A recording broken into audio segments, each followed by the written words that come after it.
ये विगत दिन में आम सरकार को बहुत थर नवेदन कलुणु आमे आमे आज्ञा निरीह गाड़ी मालिक आमर जिते आम बालीघाटू गाड़ी नहीं कि आसुचु लोड करी आमको ही प्रशासन गोड़े गोड़े 3-4 लाख टका एनजीटी एक्ट रे फाइन करुचे किंतु आमे बालीटा कौटू आणुचु से घाट एगेन्स्ट आज जाए कौन प्रकार निष्पत्ति सरकार की एगेन्स्ट कौन प्रकार कार्यकारी कार्यानुष्ठान नहीं नाती दुखर विषय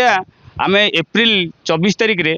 सॉरी एप्रिल 26 तारिख रे आम जाइलु माइनिंग ऑफिसर को देखा करिया को से सार कही जे आम सर्टली ये समस्यार समाधान करने आम अपेक्षा कलु 10-15 दिन सुधा कौन प्रकार समस्यार समाधान सार कले ना से आम 21 तारिख दिन 21/5/2026 तारिख दिन आम आपण सांबादिक भाई मान सहयोग रे एक बड़ प्रेसमिट करूँ से आम सरकार को किसी मौलिक अधिकार आम गाड़ी मालिक साधारण भाव में जमी चली पारे किसी अधिकार माने आमर शर्त नहीं कि आम सरकार को उपस्थापन करूँ सरकार आमको 5 दिन 6 दिन समय नहीं ता भितर किसी सुचारू रूपे आपको तुलेबे आउ किसी सुफल दे था जमती आम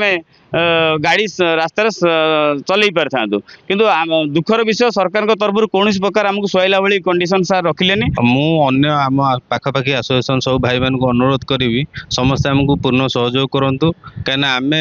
समस्ते जदि एक रहा ताल आम निश्चिंत कठिन परिस्थिति आम मुकाबला करा आउ द्वितीय कथा है ये जो भली आम 4 लाख 5 लाख जो भाई आम हाइवा वाला फाइन पड़ुची जोटा कि आम गत सरकार आम आम नूतन सरकार कहीं आम ये कलु आम भाविलु जे आम किसी गोटे नुआ आम किसी भल हम किंतु ये सरकार आसला पर एनजीटी एक्ट लगे आमको उल्टा 3 लाख 4 लाख फाइन जदि ये क्राइटेरिया रही